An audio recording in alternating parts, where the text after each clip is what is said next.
Coming up on Oakdale Update, we'll chat with retiring District 622 Superintendent Patty Phillips. And we'll learn about the Vital Aging Network. Stay tuned, Oakdale Update is straight ahead.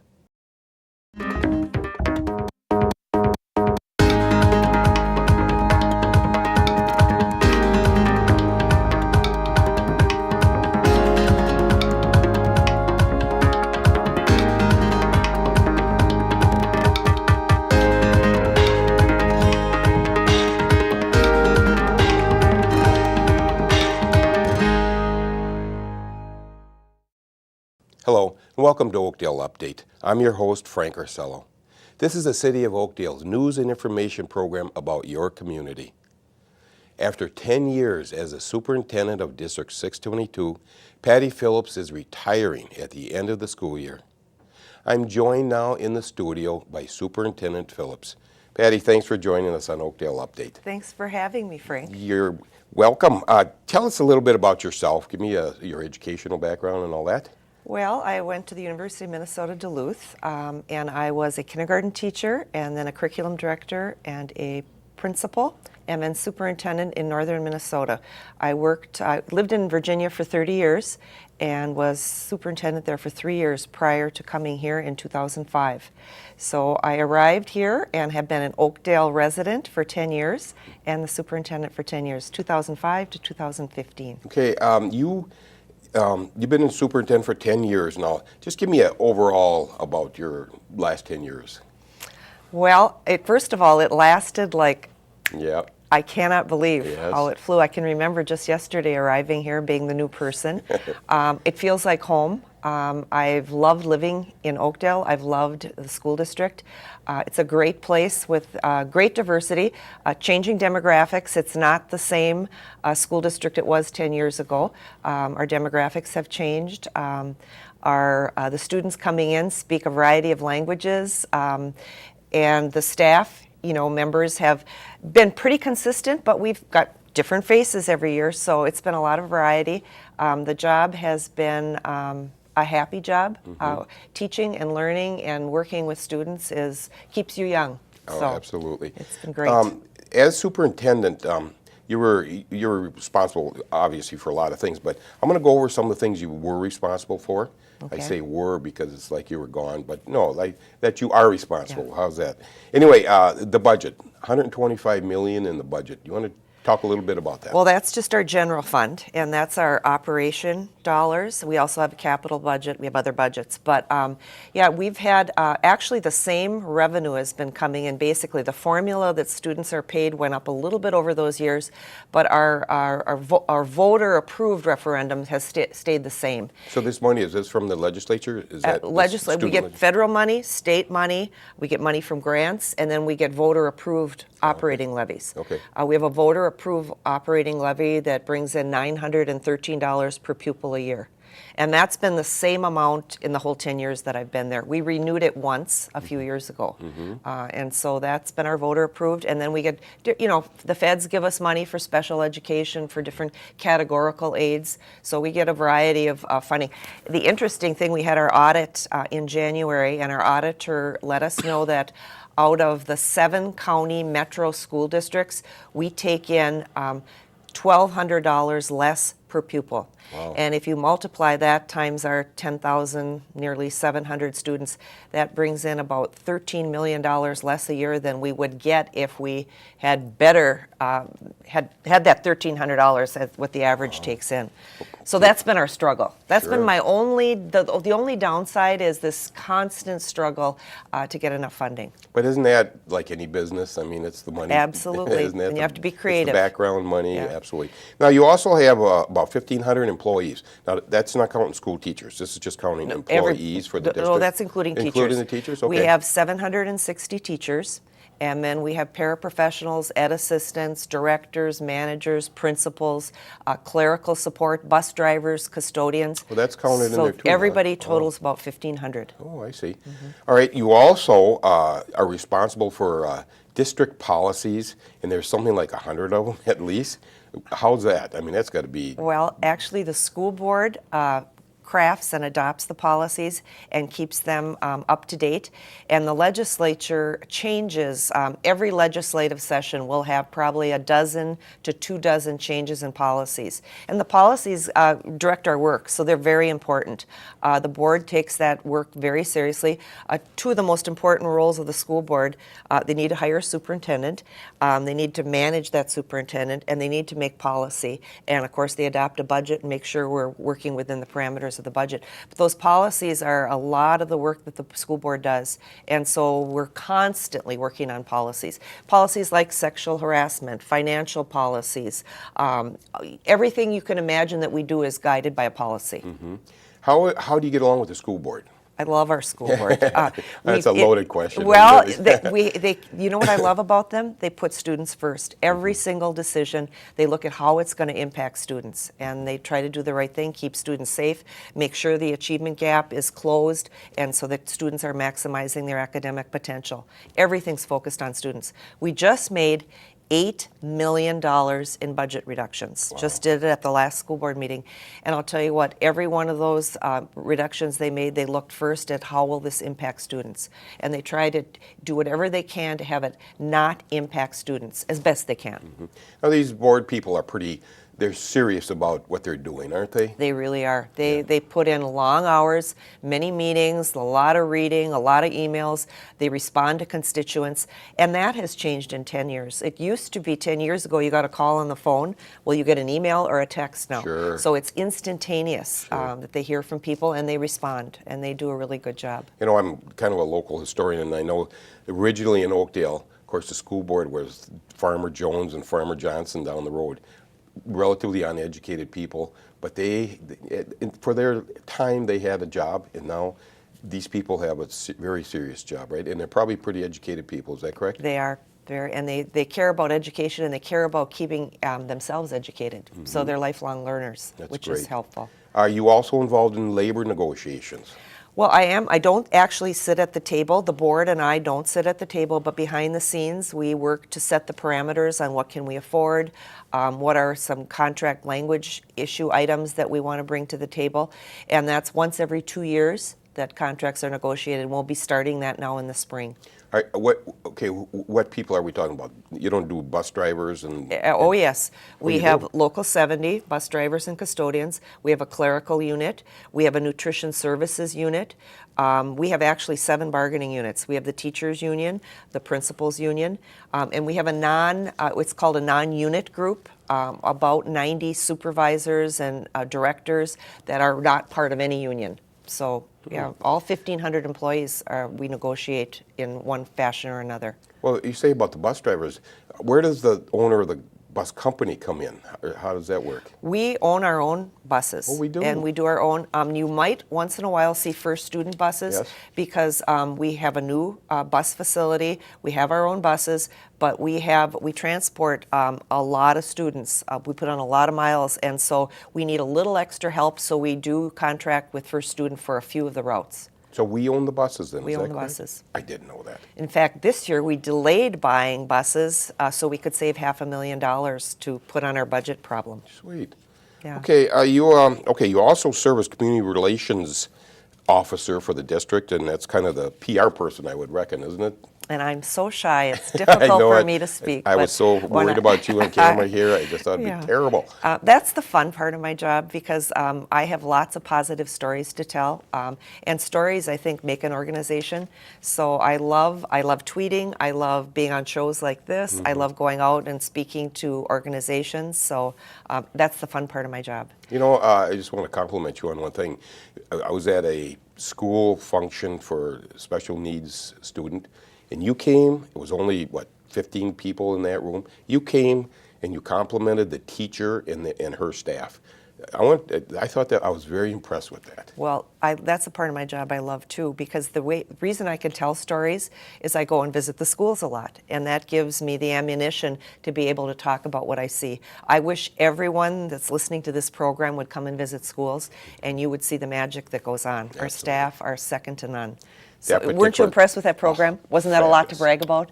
She is that staff they're amazing. And I like the way you treat your staff? I mean, the teachers. I mean, you compliment them, and you make them feel pretty good, don't you? Yeah. Well, it's all from my heart because I believe in what they're doing. Good. Because you were one at one time too. I certainly was. Okay, so what else? The PR part of it. Do you go? Are you invited to places, or do you kind of ask if I could come and talk? Both. Do you? Some of each. OPBA, you're part of Yes. Oakdale Professional Business Association. Often organizations will invite me to speak. I speak professionally for a lot of groups because people know that I have a story to tell and they want to hear what's going on with education. So it's 6 of one and a half a dozen of the other. Sometimes I'm invited and sometimes I ask, do you need somebody? And they just know and give me a call. So, and sometimes I have some standing invites, like every year I speak at certain groups. Sure. So, That's good. and then I love to visit classrooms like you saw me doing that day, and then just chirping up and saying, hey, this was great. That's great. All right, now, 622 has changed an awful lot, as you said, in the last 10 years. So I'm going to go over a few of the things now. We now have about 10,000, 11,000 kids in Yes. That's K through 12, is Yeah, that correct? Almost 10,700. Okay. And is that up quite a bit? Are we going up in? No, some years we go up. This year we're up about 0.5%, and then we go down. We've lost some students. We had about 11,500 when I came, so there's been a loss, but it's been a gradual loss, and it's less than was expected. So I think we did all day, every day kindergarten for 9 years for no fee. Now the state this year offered funding for it, but I think that helped us stabilize numbers because we were able to draw students from other districts. There's open enrollment in Minnesota, so you're able to bring your students to other districts if you choose to go there. And I think our kindergarten program was appealing to people.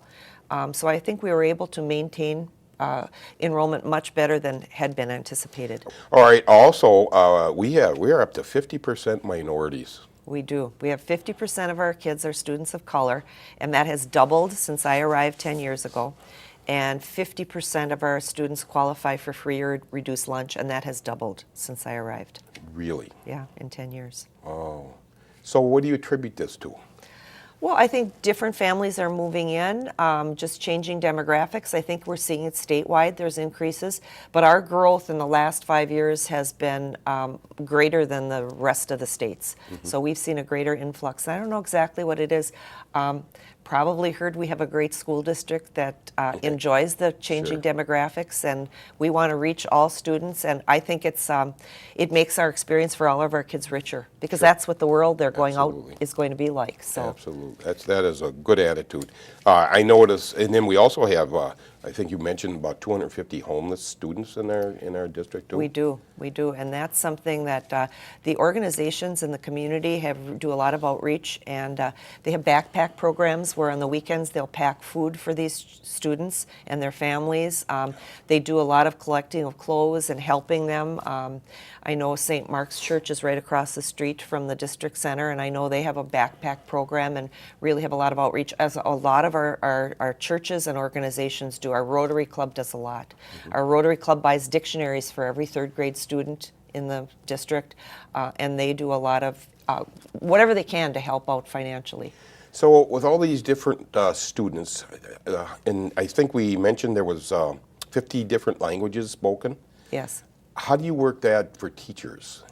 Well, we have interpreters, and teachers do a lot of professional development and training and learning how do you work with diverse perspectives, how do you have cultural competence in your classroom, how do you accept and validate everyone. So we do a lot of training. There's been a lot of professional development. And then we have a English language learner teachers. So we have staff that work at our various schools. So do you hire interpreters too? Is Yes, that part we do. of the? Yes, that's part of it. So that's probably why it costs more to run a school then, right? I mean, Yes. And then special needs students, that's another relatively Yes. new thing too. Well, special needs students have been on the forefront for a long time, but we have about 17% of our students are special needs students, and we are obligated and want to provide what they need to help them learn. So that's everything we do costs money. About 80% of our budget are people, because we're a teaching and learning organization. Sure. So it's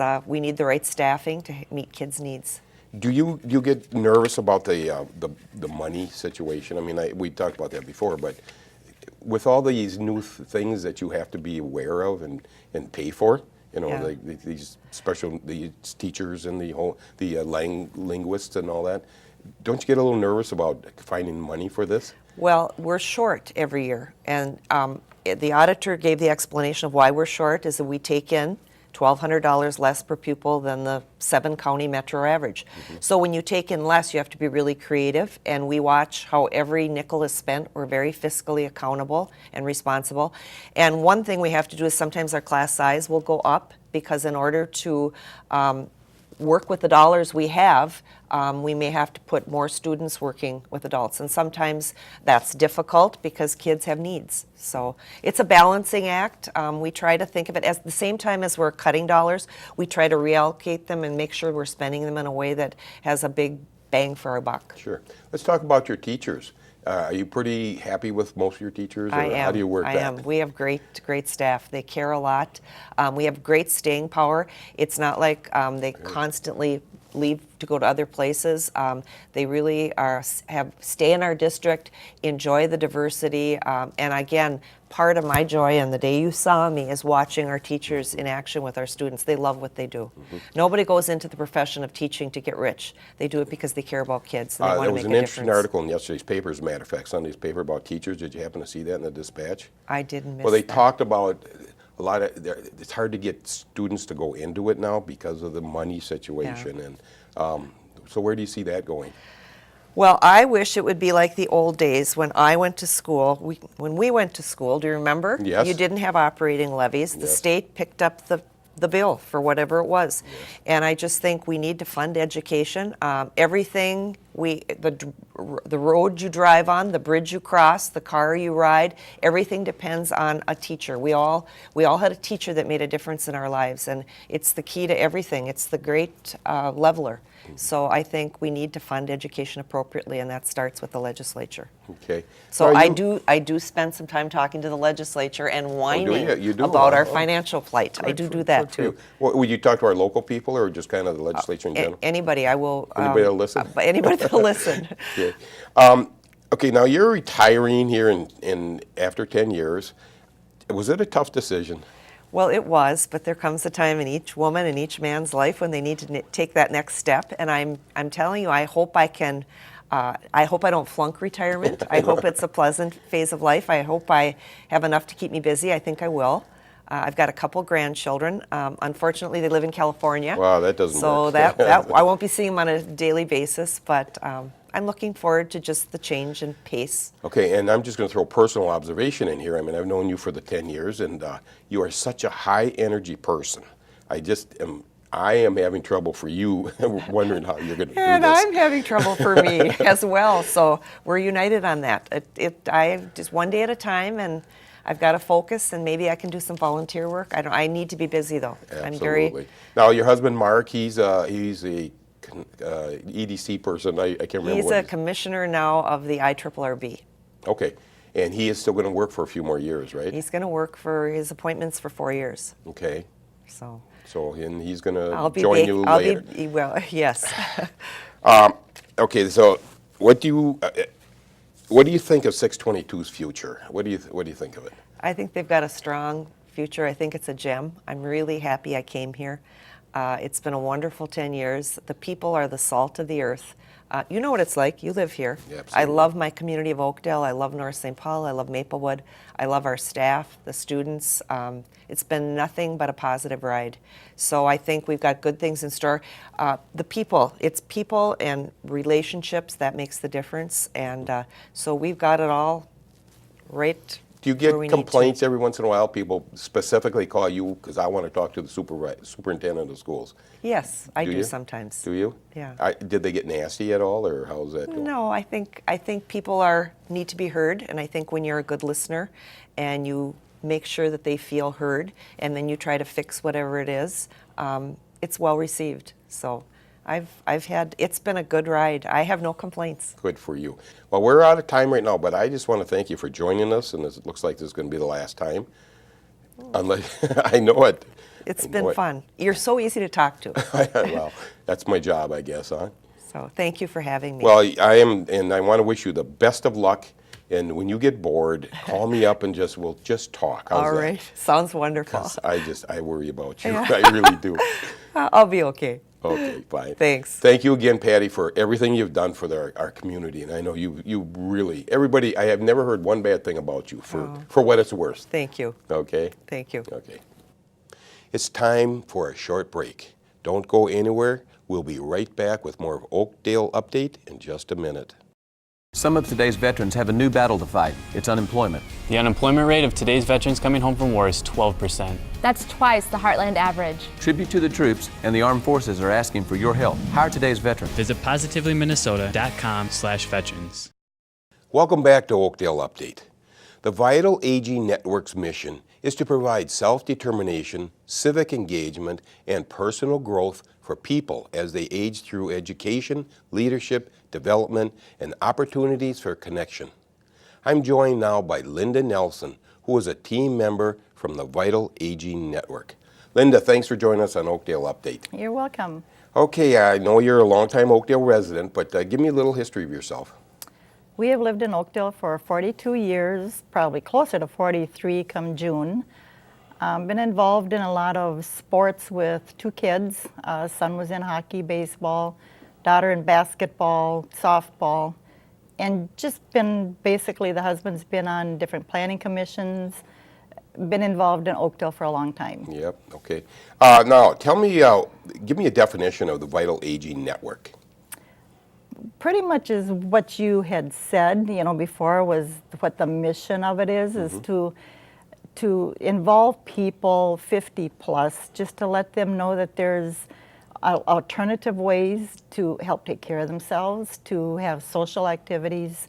There's just different 4 aspects of what you can do to help yourself for a wellness program. Okay. Now, you say 50 plus. That's not very old. I mean, No, it's not, but if you really look back to when some of the health conditions start, some of them start back as early as 50 plus, and people think because we're 50 years old, you don't have to worry about it. do you not think that that 60 is the old 50? I mean, don't you think people are better, healthier than at 60 than they were at 50 years ago? Yes, they are. And I think it's because it's been so much more advertised of, the exercising, the diet and everything, but it still, to me, is to reach those that don't know enough or don't really think that much about it. Are you finding Yes. that? Really? Yes. Okay. Well, let's how's Oakdale involved in this plan?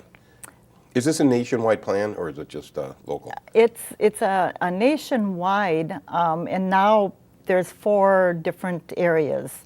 First, it started off in, I have to look at my note here for the one. It first started off in the Alexandria in the Hamlin Midway area. And they Alexandria, Minnesota? Yes. Okay. And they started in 2013, and then Oakdale came on board August 2014, and now we have the Phillips neighborhood over in South Minneapolis. And we were selected from Washington County to be a pilot program. Really? So is Washington County involved how? Are they involved at all? They're one of the supporters, the funding and the supporters for it. So we have the Bush Foundation, Washington County, and Health Partners. Really? How did you get involved, you personally? I have been friends with Pat O'Hara for many years, and he was asked by a co-worker from 3M to be involved. So then Pat mentioned my name. So I went and had an interview with them, and here I am. Here you are. Okay, now who else is involved? You and Pat O'Hara, and who else? There is a Jackie Klebeck, Mark Robert, Pat O'Hara, Dale Thompson, Bonnie Wilson, and then myself. There's 6 of us. Okay, now, how do you spread the word about this? How do you do that? Well, we had a community meeting on the 25th, and we asked any certain people, like from different businesses and everything. We had fitness places, we had chiropractors, we had a variety of people that came for the meeting. and figured that they could help us. And then it's just really us going out word of mouth, start talking. Do you go to old people homes and this sort of thing? Or? We actually went to Cardinal Point to do a program for them to try to help teach them things, and it was exceptional. We had such a good turnout, and even the people now are doing for themselves what they have been taught. And we just went in there and showed them different things for the physical aspect, and it's been really great. Do you have a physical fitness person in your group here that could help get the word out? We have Maya Bremer, and she is a fitness instructor. So she was the one that came and showed us, and then we went to Cardinal Point, set up Dale Thompson actually lives there. So he went through and set up a time that we could go in there and teach some of the residents. And I believe there's 55 residents in there, and out of the 55, 32 of them came to do this. That's great. So can these people, do they go to health clubs to do these exercises, or can they just do them in their house or apartment or wherever? they can do either. They were shown how to do some of the things, and in some of these places they do have their own like workout rooms there, and they do walking programs, walk the halls, walk different things, and just to try to keep active. Anything helps, doesn't it? Anything helps. Every That's little right. movement makes a difference. Absolutely. So how is your group funded?